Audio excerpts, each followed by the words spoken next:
ఎక్కువ మంది ఆడేది కూడా హిందువులే కూడా చెప్తున్నా. అసలు ఇలాంటి గొడవలు పెట్టింది హిందూ నాయకులు తప్ప మిగతా నాయకులు చేయరు. అసలు రాదు వాళ్ళకి.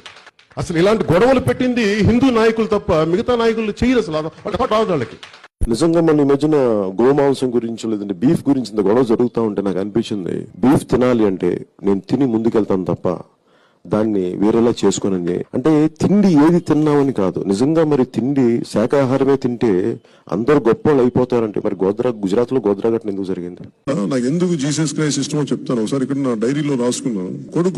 నా పెద్ద కొడుకు పడిపోయాడు. వాడు ఇంత వయసు అప్పుడు పరిగెట్ట పడిపోతే వాడు మోకాళ్ళకి రక్తం వచ్చింది. వస్తే నాకు మోకాళ్ళు నొప్పి వచ్చేసింది. నాకు అప్పుడు నాకు గుర్తొచ్చింది మేరీ మాత గుర్తొచ్చింది. నాకు ఇష్టమైన ఎర్నెస్టో చే గెవేరా పుట్టినరోజు. రాజకీయాల స్ఫూర్తిని, పోరాట స్ఫూర్తిని తెలియజేసిన మహానుభావుల్లో ఎర్నెస్టో చే గెవేరా అతను నాకు స్ఫూర్తి. ఇప్పుడు మీరు చెప్పిన నా గడ్డం పెంచుకుంటే నాకు నిజంగా ఆనందిస్తుంది. నిజంగా ఇది